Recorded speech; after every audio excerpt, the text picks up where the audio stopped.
What's up, everybody? What's up, everybody? Today we're talking about people that are way richer than me and have way too many zeros in the bank account. So, in the description I have, is this episode just me coping? Is this me coping that I won't have I don't have control of billions of dollars to spend on what I think is the future of finance? Well, perhaps I am coping. But that's okay. We'll get through the cope together. So I know I have Jack, Mr. @Jack, Twitter Jack on my thumbnail right now. But to be honest, we're mainly going to talk about this Michael Saylor guy. And no, that doesn't mean like he's a sailor on a ship. That's his last name, Saylor. But before we do that, we're going to get into some news stuff. The futures are out. The futures are out for the Bitcoin Cash fork coming in November 15th. And right now, on CoinEx, the futures are out. Of course, the Coinplex already had their futures out. Now CoinEx has their futures out, and the pairs are BCHN/BCH and BCHA/BCH. And right now, the ABC is about 0.21, and the BCHN is 0.79. So BCHN is definitely winning so far. There's been some decent amount of volume here. So it's not like Coinflex didn't have too much volume, to be honest with you, but this one is getting the volume in. And how it works is you like deposit one BCH, and then you can get one BCHN and one BCHA to play with. And so, yeah, you can buy BCHA or BCHN with BCH, or you can sell your, because they don't exist yet. One is a butcher shop, and another is a market shop. So this is good. This is good news because here's Jose, our homie, and he's paying for 350 kilos worth of food with Bitcoin Cash. So here she's doing the thing, checking out the addresses right so we don't get fished. And then he sends it out, and boom, eat BCH. Dude's chilling. So awesome stuff. Adoption's happening in the world. Back to this fork stuff. We'll do a refresh. We have the latest, and the last 1,000 blocks, we have 632 are signaling BCHN, and the 24 hours actually 75% for BCHN because and even Antpool is now signaling for BCHN. And the only big holdout really is via BTC, which are the same people that do CoinEx. So, yes sir. And so, MicroStrategy. So this is Michael Saylor, his company, and he says, this is like the big news in Maxi land is MicroStrategy adopts Bitcoin as primary treasury reserve asset. And this is back on August 11th. And this is before he like kind of came public and like, oh, I'm a cool Maxi.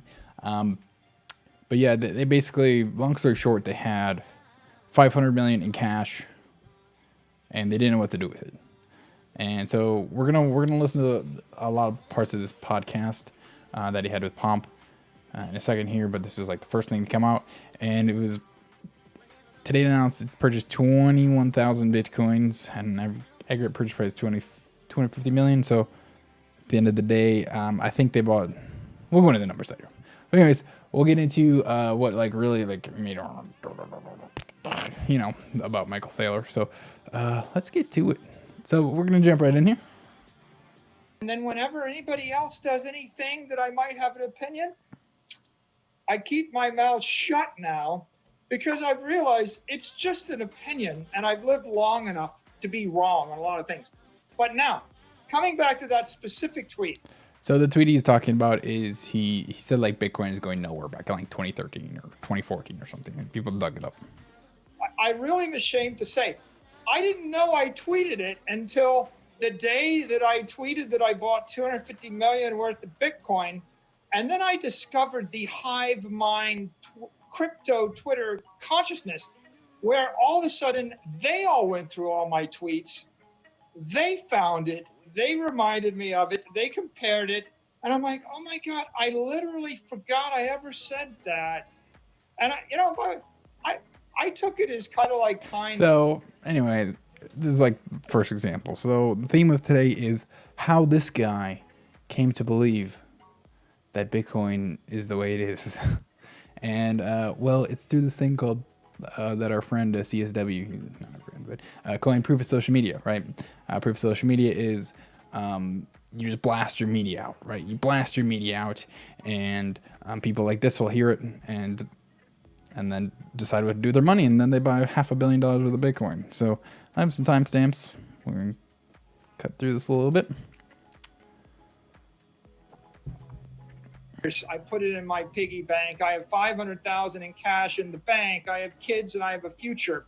And then all of a sudden I realized that the cost of a college education is going up at 8% a year, and my cash is yielding 0. Now, at that point, we've got the Pomp podcast telling me I'm crazy to work for dollars and save my cash.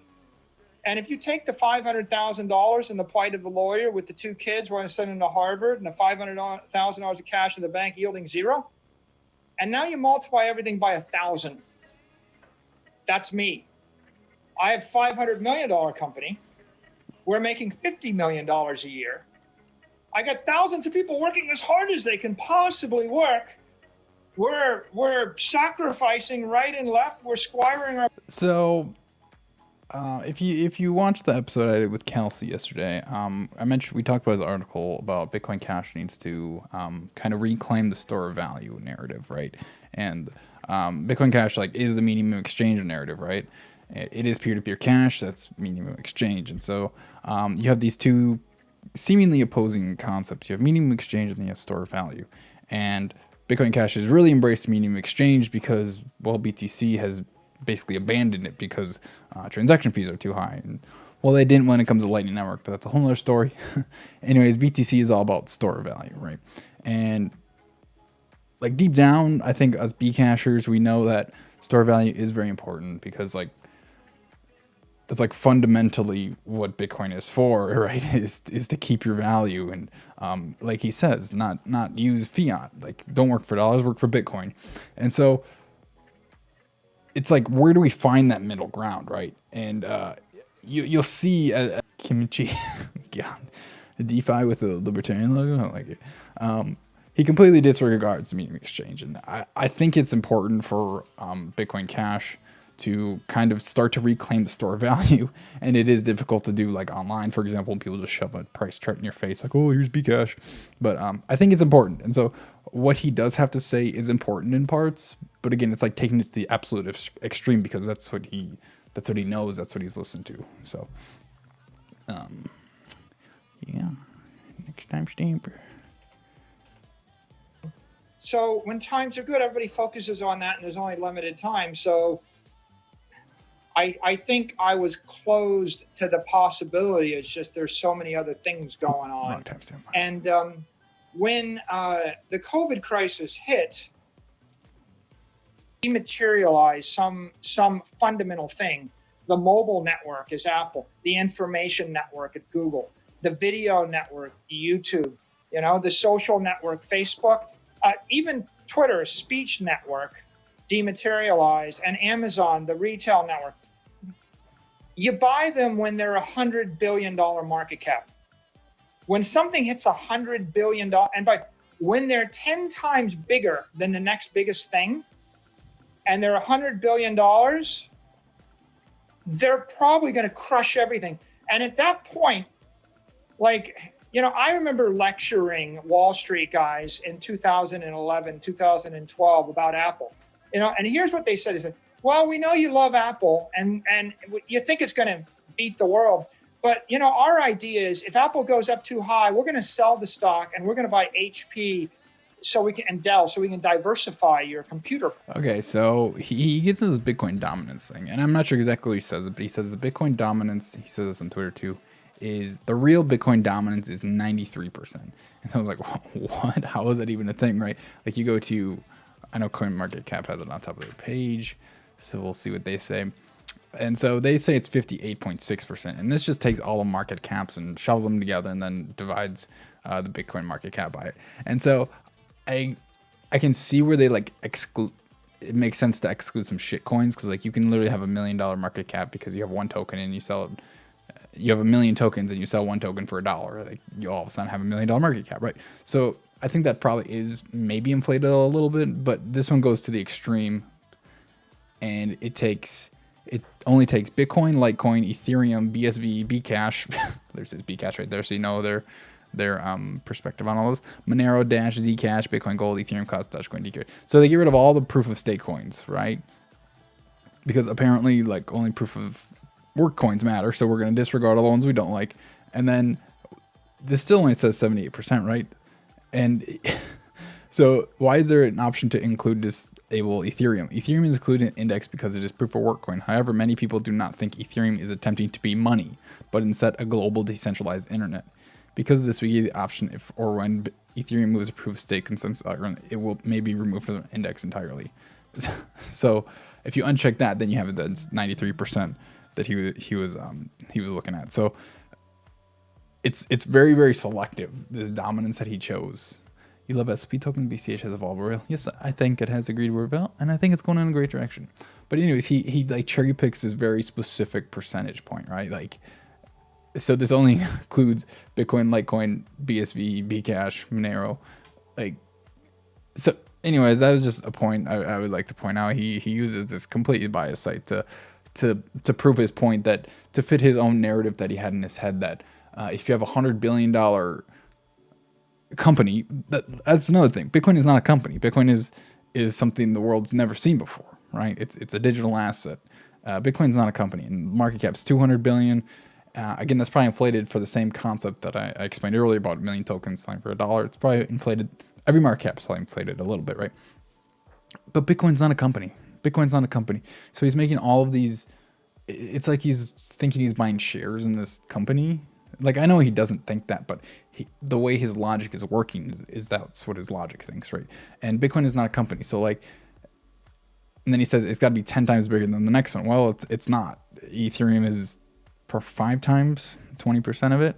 And so, again, he's bending the truth to, like, fit his preconceived notions to kind of push his point. And so, yep. Who does that? We come back to Bitcoin. Okay, the number one knock on Bitcoin for the outsider is, well, it's just software, someone else can copy it. And I think Bitcoiners, they don't do themselves justice here. I mean, sometimes I think the exchanges and some of the others, they over promote the fact that there's 237 different crypto pairs you can trade. Right. And I've done that. It's like that. It's that long tail where all of a sudden there's one thing and I want to have a list of 47 things. But you know what's an epiphany? You know, the epiphany is when you're a young CEO and you're like, I'm going to put a salesperson in every single state in America. There's 50 states, 50 salespeople. There's an epiphany when you go to New York City and you realize that half of all the money in the country is in one city. And then you realize that maybe you're being captured by orthodoxy. So in this entire crypto area, it's great to have all the innovation, and it's good to experiment with this and that and DeFi, and maybe that'll work, and maybe that'll work, and maybe that'll work. But to the outsider, you look at it and you're like, well, what if everybody moves their money off of Bitcoin to Ether or to whatever, or to Yo-Yo coin, and and they stop. And then someone puts this language, 8 pages of language in front of you. What happens if there's a hard fork or a soft fork? You know how debilitating, anxiety-inducing that would be to get to deliver 8 pages of legal disclaimers on hard fork, soft fork risk. Like, you mean like my crypto can float away? You mean and like they get all SegWit? anxiety ridden. So you got to get beyond that. Okay, and but it's easy to get beyond that. The easy way to get beyond it is to say, out here. Look, this is a proof of work crypto network designed to be a store of value. And the only thing we're going to do is maintain a constant store of value as a digital gold. And we're going to expend huge amounts of energy to protect that network and upgrade that network. And you can take your $500 million out of the bank and put it on our network, and everybody in the community is going to spend every iota of their energy to make sure no one F's with that network. Okay. Okay. All right. So hold on. So when you start to understand this, it sounds like you pretty astutely Bitcoin, everything else. There was a separation in your mind in terms of understanding that. Yeah. And Brainwashed. as you Telling were you. learning about that, were you going into this with an open mind as I don't even remember that I tweeted this thing, in the past. I know I've got this problem. This is the promise of this thing is a store of value. Like, let me go explore it. Or do you basically have people who are kind of guiding you and pushing you and saying, hey, this is the solution. This is your solution. Like, is this a self-guided tour or is this a externally guided tour? I am completely oblivious to any previous opinion I had in the before. But I didn't follow Bitcoin all through the 2017 Bitcoin Cash for any of the fireworks that were very colorful. I missed it all, right? Okay. So I show up with a clean slate in 2020, and I'm reading about this as history, and I'm looking at, Andreas's, videos and your videos and Dan Held's videos, and I'm reading the Bitcoin Standard by Saifedean, and I'm reading Parker the Holy Lewis's Trinity essays, and you got indoctrinated by the Bitcoin community. You got hit with all the content. Exactly. And Propaganda. And all the maximalists, and I'm seeing Max Kaiser, and I'm starting to figure, there seems to be some interesting drama here, but it's more entertaining for me, right?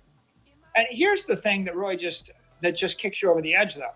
It's just when you go to real Bitcoin dominance, and you look at Bitcoin and then Bitcoin Cash, and then the next one, you realize, okay, Bitcoin is 92% of everything. And the next competitor is 2%.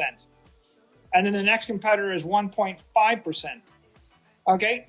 The number one knock on Bitcoin is, well, maybe it's the MySpace, the Facebook. It's like, absolutely not. If you know anything about MySpace, you realize that MySpace was never worth more than $1 billion. Okay? MySpace was 200 times smaller than Bitcoin is right now.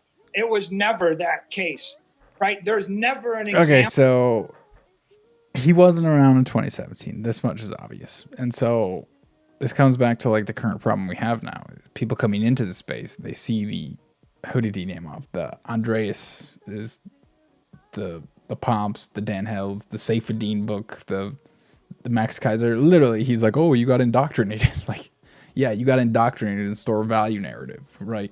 And so then it's like, oh, they're going to fight. I don't think he said this. Example of $100 billion monster digital network that was vanquished once it got to that dominant position. So all you got to do is see that chart, and then you think about the dynamic and the network effect, and you're like, this is already won, right? It's won. It's been tested, and And by the way, the hard forks I think are a big advantage. The fact that Bitcoin went through it, and we saw what happened, and we saw that the community would defend Bitcoin. That's what gives a person like me confidence to invest hundreds of millions of dollars in Bitcoin. I don't want to hear that you've got a new idea and you're upset over transaction fees and you would like to implement smart contracts, so you got to change everything. I don't want to hear that. I want to hear that you're going to defend the network to the death against someone that's going to break it or compromise it in any way, shape, or form. So if you have a new idea and you don't like transaction fees, well, did anybody tell this guy that, well, big blocks aren't a new idea at all? It's a TIG. Chain split is the greatest danger to BCH, I think. We'll get over it. We'll get over it. And so he says, if you have a new idea and you don't like transaction fees, I don't want you messing with the network. And so, I mean, you see the result of this, like, basically censorship campaign. And I know I bring this up all the time, but that's what we do here, right? That's what we do here. So 2013, the censorship starts and the whole narrative for store value comes into play. Small blocks come into play. I guess store value narrative probably didn't really hit until 2015, 16, right? But small block narrative sure as hell did. And so you see this community slowly start to shift into this new way of thinking, small blocks, and then fully bloomed in 2017, and everybody banded together against the common enemy of big blocks, and we defended the chain from people that wanted to change or compromise it in any way. What did he say? Hurt or compromise the chain in any way? Apparently, changing a block size number is compromising the chain, and so that's where we are. We have billionaires that have now think that changing the block size is compromising the chain, and so that's where we are. That's what we are. That's where we are right now. And so, start assigning them homework. So he's talking about his employees, and they all know you. So they've all watched a variety of your podcasts. They all know Andreas. They all are required to watch the debate between Eric Voorhees and Peter Schiff on gold, on fiat versus Bitcoin. What is better money, right? And then a nonstop stream of essays. So, anyways, like even his employees go out and search Bitcoin, and they end up on these people. And so the network effect, that's just the network effect in action. And so this brainwashing is just completely taken over, and it's kind of disheartening to see. But I think there's still a niche there. And did I see how this Taylor guy is going to lose a lot of money? Yeah, he definitely could. He definitely could lose on me. Did you see how McCormick and the cartoon characters canceled 2 CoinGeek speakers? I mean, who would want to go to a conference that says we're a Bitcoin conference, but then they have a Craig Vision Bitcoin? Yeah, I did see that. They got to get their hits in. So, the crypto Karens, as they say. And so, and then he tweets this. He's just like straight into this shit. Like, Bitcoin is a swarm of cyber hornets serving the goddess of wisdom, feeding on the fire of truth, exponentially growing, ever smarter, faster, and stronger behind a wall of encrypted energy. Like, Jesus, cringe, my guy. Bro, this makes no sense. Now I understand why your MicroStrategy BI software is clunky as fucking Tableau H-Lunch. Oh, man. So this dude's Twitter just like turned into a maxi shill account. Like it's so cringe now. And so, yeah, he bought 38,000 BTC. Just so cringe. And so they like bought it over 4 or 5 days so they wouldn't pump the price or anything. And now he like, here's the cyber hornets. Oh, let's make the cyber hornets for the billionaire. Oh, so neat. Look at the dominance. It advanced from a low of 71% on December 20th. Yeah, this is when Bitcoin Cash went to $4,000. And so then we get to the last couple of days, and this is when I like saw this. I was like, Jesus Christ, he's balls deep in this, right? Mr. Stanley getting Winklevi cringiest Bitcoin tweets. Yeah, cringiest Bitcoin tweets indeed. No one can buy pizza with their stock, bonds, real estate, gold, or derivatives. No one cares. Bitcoin does not need to be medium exchange. And so, again, you can use Bitcoin as an investment. You can use that, but that's not what it was made for at all. The only reason it's not crashing the ground is because people, other people decide they don't want to sell it. Like, Bitcoin is a peer-to-peer electronic cash system, which is by definition a medium exchange. And so, if you're on the show, like you know, this is just so stupid. Like this is the stupidest shit, right? How do we get small block narrative? Probably a cool documentary. A cool documentary that like shows, the history of the scaling debate in a cool, informative way. It cannot be used in the exchange, and it is by definition not money. This is true. By the way, TMG, I interviewed Craig Wright for my documentary back when he was in Bitcoin Cash. Maybe he'll make an appearance. And so I like this tweet from CILII. I guess many textbooks say that money has several functions: a medium of exchange, unit account or measure of values, a store of value, etc. But it should be clear that all these functions are simply corollaries of the one great function, the medium of exchange. Rothbard. And so, like, read a book, dude. Read a book. And so, again, when you say something like this, stock, bonds, real estate, gold, or derivatives, if it's an investment, it's not money. And so if you don't think Bitcoin is money, what the fuck is the point of it, right? Digital gold, it falls apart. It just falls apart completely when you don't actually use it for anything. At least gold has some use in electronics. What if you bought 38,000 BTC for fiat? Then it is like in mini exchange, no? That is true. But it wasn't a pizza. He didn't buy 38,000 pizzas. So, what's up, Zellels? And so, I know my thumbnail had Jack on the cover. So, I did just want to cover this a little bit. And so, this is where small blockers are continuing to get ahead with these billionaires at their helm. And this is squarecrypto.org, making Bitcoin more than an investment. And so, you have Sailor, who says it's a complete investment. And you have Jack, who kind of understands what's going on. He's a little smarter, I think. And he knows it needs to be money. It needs to be money. Bitcoin is the best money. It should be used like it. We build and fund free open source projects aimed at making Bitcoin the planet's preferred currency. And so literally you have these two billionaires like already like kind of disagreeing what it should be. Okay. And so when I said Jack's brainwashed, I just, he wants to build on top of Bitcoin. And so he's a little more woke, I guess, but you know, it's still Jack. And so he has this crypto open patent alliance, which apparently like will defend you if you get sued by like a Craig Wright or something with patents. They have crypto designer grants. You can apply for your crypto designer like UX, and then they have a lightning development kit just to help you out, Bitcoin design community, and you can also just apply for a regular crypto grant if you're a Bitcoin developer. So this is what they're doing. This is actually one of the more scary things, to be honest with you. It's a grant, right? So the rules issued to a team or individual that can work from anywhere, aimed at improving Bitcoin through UX, scaling, privacy, security, or something I haven't thought of. Must be in good standing with the community. Community matters, guys. Gold's main use is to back currency, but governments got rid of that use case. Yeah, it's like, I mean, I don't want to say gold's like Ponzi or anything, but yeah, it still has some use. I mean, like, if gold as an investment like fell apart, like, yeah, it would crash to the ground if its only use was like electronics. But it's gold. Like, you can't just like replace gold because, you know, it's digital now. That's not how it works. Like, yes, you can transfer it fast, but then you're using medium exchange. So checkmate. Jesus Christ.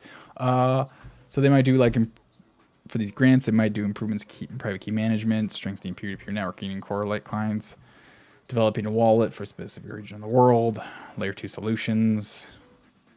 So, yeah, this is back in March, but yeah, this is what Jack is doing. So, honestly, like, I would be surprised if this Michael Saylor guy didn't do something like this, right? Because when you have 500 million, and he was talking in this interview, and I didn't include it in here. It's a decent interview, like, besides the whole, like, it's only a store value. Like, the store value points are valid, I would say, that he came up with, or that he talked about, right? But like, it's completely disregarding meme exchange. That is the brainwashing part, right? Gold was the original Anon coin. Gold is a Ponzi. Don't be modest. All right, yeah, okay, sorry. BitConnect doesn't need anything. So never go. Oh, here we go. What's the difference between money and medium exchange? Medium exchange is a trade of money. Different dynamic. This dude's called an idiot. All right, never mind. So yeah, his store of value points. He was talking about like real world inflation, and so you have monetary inflation of your actual currency, like what it's going to be worth less. It's the entire economy, basically. Anything that you can buy with cash, it's whatever 1-2% in the U.S. I don't know exact numbers right now, but he was saying the real world assets are like 7-8%, and so that basically means real estate, gold, silver, everything, just tuition, everything becomes 7-8 more expensive every year. Your food, so that's kind of like hidden inflation that isn't measured correctly. And so basically, what that means is if you're holding 500 million in assets, you're gonna lose 7-8% purchasing power. So, money speech, money.